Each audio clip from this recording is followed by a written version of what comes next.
Marc Aurèle fut un empereur romain de 161 jusqu'à sa mort en 180 après JC. Il était un dirigeant calme et paisible. Il n'est pas étonnant qu'il soit connu comme le dernier dirigeant d'une lignée connue plus tard sous le nom de les 5 bons empereurs. Il a lui-même dit un jour, « Ce n'est pas viril d'être en colère. La douceur et la courtoisie sont plutôt plus humaines, et donc plus viriles. Plus un homme se rapproche d'un esprit calme, plus il se rapproche de la force. » Il croyait que la paix était une force plutôt que la guerre ou le combat. Durant son règne, Aurèle écrivit les désormais très célèbres Méditations, dans lesquelles il a beaucoup écrit sur le thème du contrôle de ses émotions. Les écrits d'Aurèle sur le contrôle de ses émotions tournent autour de la philosophie stoïcienne de la rationalité, de la conscience de soi et de l'acceptation de l'ordre naturel.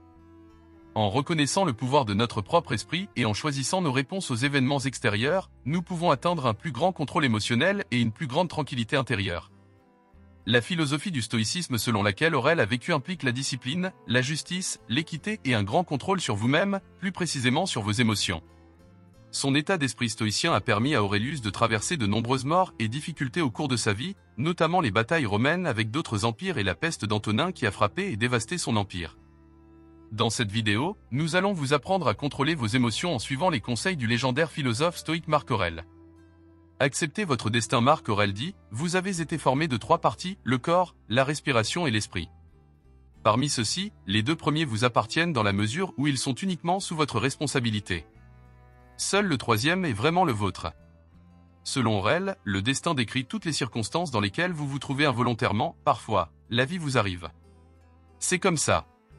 Ainsi, lorsque vous acceptez le destin, vous acceptez le fait que vous ne pouvez pas contrôler le déroulement de la vie, quels que soient vos efforts. Essayez donc de vous éloigner de l'idée que votre vie doit suivre un certain chemin pour que vous y soyez vraiment heureux ou que vous y réussissiez. Ceux qui pensent que cela vivra probablement toute leur vie dans la misère, parce que la vie ne s'est pas déroulée exactement comme ils le souhaitaient, et ils s'en veulent probablement aussi. Alors, essayez plutôt d'être vraiment honnête avec vous-même sur ce que vous pouvez contrôler et ce que vous ne pouvez pas contrôler.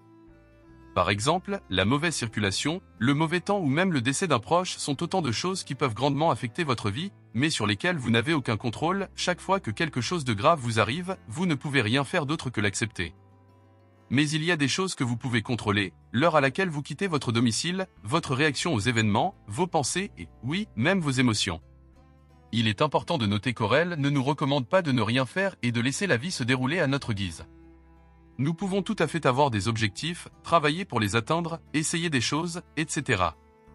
Mais il est important de comprendre que les choses pourraient ne pas se passer comme nous le souhaitons, et nous devons accepter ce fait avant de commencer à travailler pour atteindre un certain objectif. Mais comment accepter le destin? Une citation différente mais tout aussi brillante de Marc Aurèle est la suivante, « Essayez de prier différemment et voyez ce qui se passe. Au lieu de demander un moyen de coucher avec elle, essayez de demander un moyen de cesser de désirer coucher avec elle. Au lieu de un moyen de se débarrasser de lui, essayez de demander un moyen de ne pas désirer sa disparition. Au lieu de un moyen de ne pas perdre mon enfant, essayez de demander un moyen de perdre ma peur. » Cette citation décrit parfaitement la manière dont Aurelius vous recommande de gérer le destin. Chaque fois que vous souhaitez que la vie se déroule d'une certaine manière, vous essayez de contrôler le destin et vous finirez probablement par être déçu d'une manière ou d'une autre. Mais si vous essayez plutôt de contrôler vos émotions, vous constaterez que la vie devient beaucoup plus supportable. En d'autres termes, lorsque la vie ne correspond pas à vos désirs, travaillez à changer vos désirs. Alors, chaque fois que vous vous trouvez dans une situation qui provoque des émotions intenses, essayez de vous demander « Que puis-je contrôler ?» Tout ce que vous pouvez contrôler est une raison d'agir. Tout ce que vous ne pouvez pas contrôler, vous devriez essayer de l'accepter et de réfléchir à la façon dont vous allez agir face à cela. Par exemple, si vous vous faites virer, ne maudissez pas le monde pour avoir laissé cela vous arriver, mais entraînez votre esprit à surmonter cela rapidement. Vous ne pouvez pas changer le fait que vous avez été licencié, mais vous pouvez essayer de chercher du positif dans tout. Y a-t-il un travail que vous avez toujours voulu faire? Pouvez-vous essayer de trouver quelque chose avec de meilleurs horaires? Ou trouver un emploi qui vous apprendra quelque chose de nouveau? Ou bien vous pouvez passer les prochaines semaines à profiter d'un peu de temps libre avant de commencer vos recherches. En d'autres termes, acceptez le fait que vous avez perdu votre emploi et essayez dès maintenant d'envisager vos options de manière positive. En acceptant le destin et en recherchant le positif ou les opportunités dans les difficultés au lieu de nous accrocher à nos précieux désirs, nous découvrirons que nous avons une grande influence sur nos émotions. La façon dont nous pensons aux choses façonne la façon dont nous les ressentons. Ainsi, accepter le destin nous aide à contrôler nos émotions. Remettez en question votre point de vue selon les mots de Marc Aurèle, le bonheur de votre vie dépend de la qualité de vos pensées. La meilleure façon de commencer à accepter votre destin est d'apprendre à remettre en question votre point de vue sur les événements. Tout ce qui nous arrive évoque des émotions. À leur tour, ces émotions nous amènent à voir les situations sous un certain jour, à agir d'une certaine manière, à penser certaines pensées, etc., souvent d'une manière qui est destructrice ou inutile pour nous-mêmes. Pour éviter cela, il est important de commencer à remettre en question les pensées évoquées par ces émotions et les pensées qu'elles entraînent dès qu'elles apparaissent. Tout d'abord, il est important de noter que contester ou essayer de ne pas agir sur certaines émotions ne signifie pas les ignorer. En d'autres termes, repousser ces sentiments, faire semblant de ne pas les ressentir et s'assurer de ne pas y prêter attention comme ignorer un enfant en quête d'attention dans l'espoir qu'il se calme. Et même si cette stratégie peut fonctionner sur certains enfants, elle ne le sera pas sur vos émotions. Le problème en ignorant vos émotions est que, contrairement à un enfant, vous ne pouvez pas expliquer votre raisonnement à vos sentiments. La plupart du temps, vos émotions ont une raison, et lorsqu'il y a une raison à quelque chose, l'ignorer ne la fera pas disparaître. Les émotions sont, bien que souvent illogiques, une réponse naturelle à nos circonstances et au monde qui nous entoure. Ils ne peuvent pas être supprimés par la volonté, ils doivent être reconnus et même soignés. Et c'est ce que vous pouvez contrôler, votre point de vue sur ces émotions. Mais y prêter attention ne veut pas dire y céder. Au lieu de cela, observez-les, acceptez leur existence, puis défiez-les. Comment ? En recherchant le positif dans tout ce qui semble négatif. Ainsi, par exemple, considérez chaque obstacle comme une opportunité, chaque défi comme une chance de faire vos preuves et chaque moment malchanceux comme un souvenir amusant pour plus tard. Les stoïciens étaient très doués pour former une perspective positive sur tout. Un guide plus simple pour y parvenir consiste à vous poser les questions suivantes. Pourquoi est-ce que cela me met en colère, stressé, frustré ? Quelle conclusion puis-je en tirer ? Existe-t-il une manière plus positive d'interpréter cette situation ? Par exemple, pensez à quelqu'un qui s'est disputé avec son partenaire à propos de quelque chose d'important et qui a le sentiment que son partenaire est déraisonnable. Ils peuvent se sentir en colère et frustrés et avoir des pensées telles que « je suppose que notre relation ne fonctionne pas » ou « ils ne me comprennent pas aussi bien que je le pensais ». Mais une telle conclusion, à son tour, ne fait qu'intensifier la colère, la frustration et peut même enflammer la tristesse et rendre cette personne encore plus bouleversée qu'elle ne l'était déjà. Voyons maintenant ce qui se passerait si les gens se posaient les 3 questions que nous avons mentionnées plus tôt. Les 2 premières ont déjà reçu une réponse et il est bon que la personne elle-même y réponde également. Mais la dernière question est celle où le travail le plus important doit être effectué. Comment peut-elle inverser la tendance ? Eh bien, au lieu de penser à la fin de la relation, pensez à la façon dont résoudre ce problème ensemble peut rendre la relation plus forte. Et au lieu de penser que votre partenaire ne vous comprend tout simplement pas, voyez cela comme une opportunité de mieux vous connaître. Votre partenaire ne comprend peut-être pas votre point de vue, mais vous ne comprenez pas le sien non plus. Alors réfléchissez à la raison pour laquelle ils ont dit ce qu'ils ont dit. Qu'ont-ils dû ressentir ? Quel aurait pu être leur raisonnement ? Et comment les avez-vous rencontrés ? Pourrait-il y avoir un malentendu ? Aurait-il pu vous mal interpréter ? Dans n'importe quelle relation, les réponses à ces questions sont souvent beaucoup plus douces que prévues, et vous constaterez que la solution à un combat est beaucoup plus proche et plus facile que prévu. En conséquence, vous vous comprenez mieux et vous avez renforcé votre relation de pensée très positive. Aurelius a une citation très utile pour essayer de comprendre les autres. Chaque fois que quelqu'un a fait du mal de votre part, réfléchissez immédiatement à la notion de bien ou de mal qu'il avait en le faisant. Car lorsque vous verrez cela, vous ressentirez de la compassion, au lieu de l'étonnement ou de la rage. Penser au point de vue de quelqu'un d'autre est une merveilleuse façon de commencer à former des pensées positives sur vos interactions apparemment négatives avec cette personne. Si vous pensez de manière rationnelle et changez d'abord votre point de vue sur votre situation et vos pensées, vos émotions suivront. Cela fonctionne comme ceci, si vos pensées sont majoritairement négatives, vous vous sentirez probablement plus mal, mais si vous orientez vos pensées vers le positif, votre état émotionnel s'améliorera. Chaque situation peut être interprétée de plusieurs manières, et il existe toujours une manière plus positive ou plus négative de la voir. En contrôlant vos pensées, vous contrôlez vos émotions.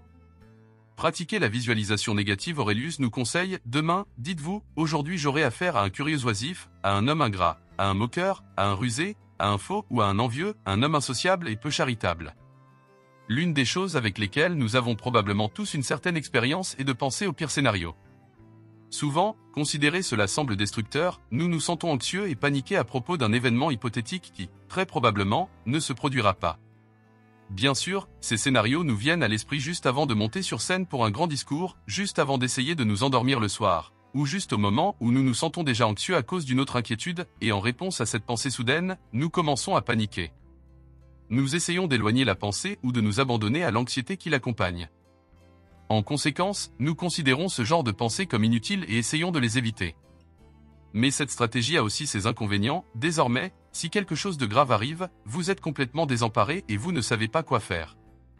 Et c'est là l'astuce pour imaginer les pires scénarios à votre avantage, les gérer correctement. Les stoïciens appellent cette méthode consistant à imaginer le pire des cas visualisation négative. La visualisation négative fonctionne mieux lorsque vous prenez le temps de le faire consciemment. Ainsi, lorsque vous envisagez de faire une certaine chose, comme prononcer un discours, ou accepter un nouvel emploi, vendre des objets artisanaux ou aller à un rendez-vous, asseyez-vous réellement pour réfléchir au pire scénario. Asseyez-vous, fermez les yeux et réfléchissez de manière réaliste, quel est le pire qui puisse arriver. Maintenant, lorsque vous commencez à imaginer quelque chose comme ça, vous ressentirez très probablement une poussée immédiate d'anxiété dans votre corps, vous ressentez le besoin de vous arrêter, de paniquer ou peut-être même de pleurer. C'est la partie la plus difficile, ne cédez pas à ces sentiments. Restez immobile et observez votre pire scénario comme si vous étiez un spectateur. En d'autres termes, considérez-le objectivement. Maintenant, vous pouvez commencer à vous poser des questions. Que pourrais-je faire pour gérer cette situation, ou comment pourrais-je me sentir mieux si cela devait arriver? En d'autres termes, vous développez une stratégie d'adaptation. Ensuite, lorsque vous aurez terminé, vous n'aurez plus de pensées soudaines de type « et si », car vous les avez déjà parcourues.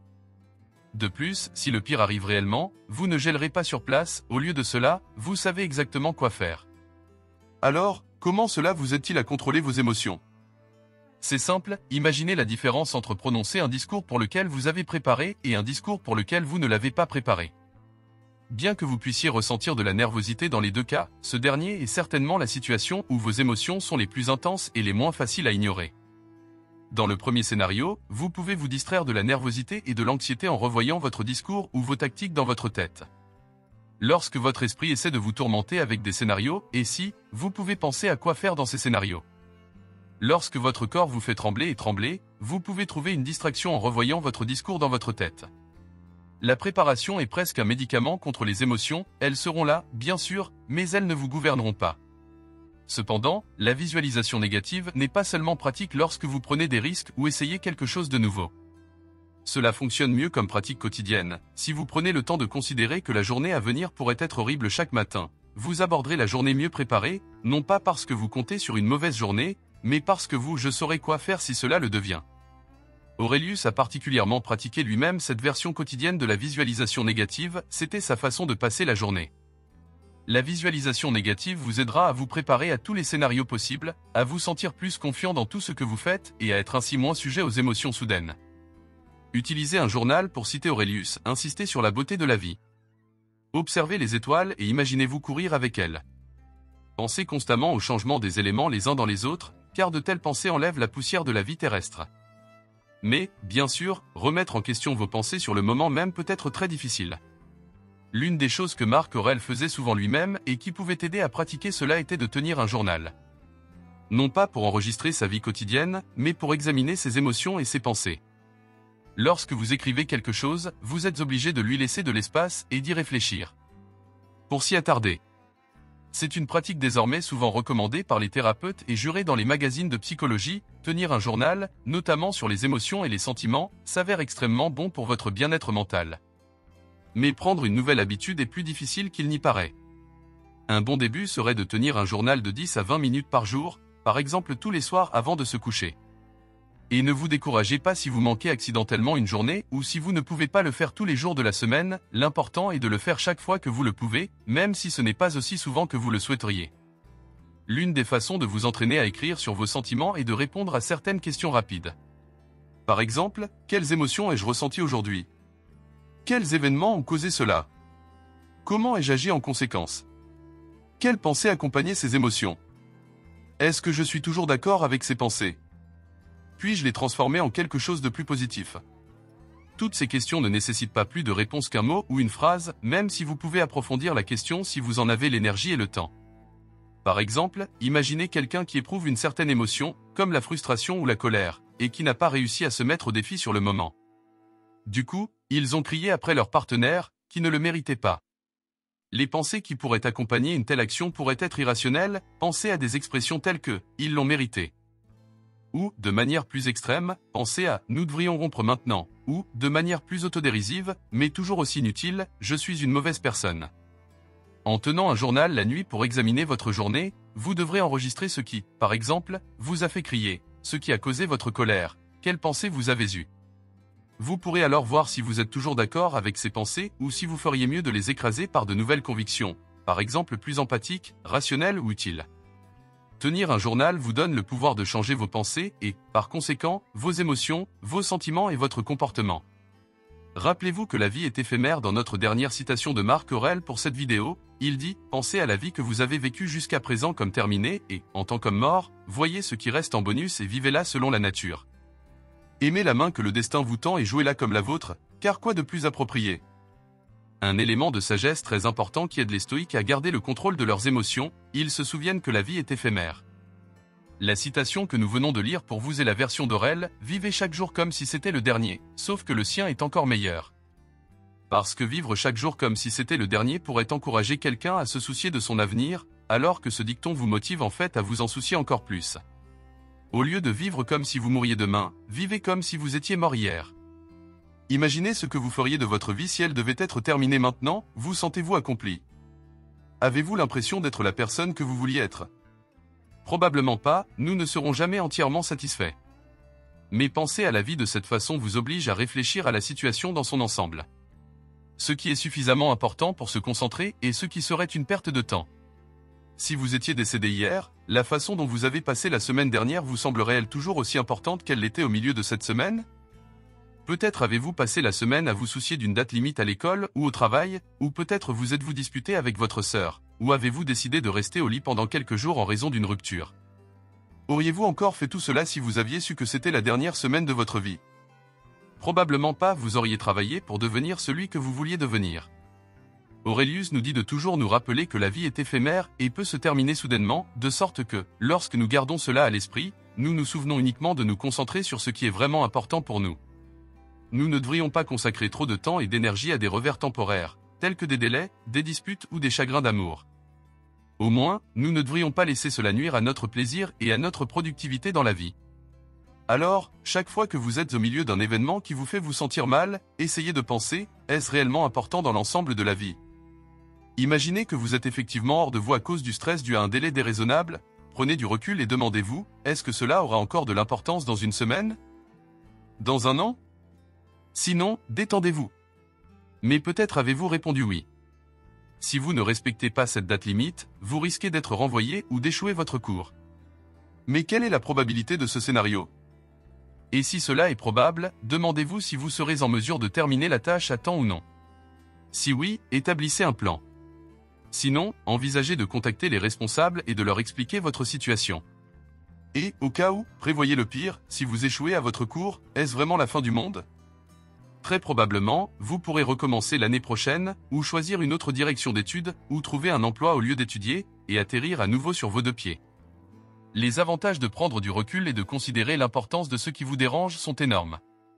En prenant du recul, vous vous rendrez compte que rien n'est aussi dévastateur qu'il y paraît et qu'il existe toujours plus d'options que vous ne le pensez.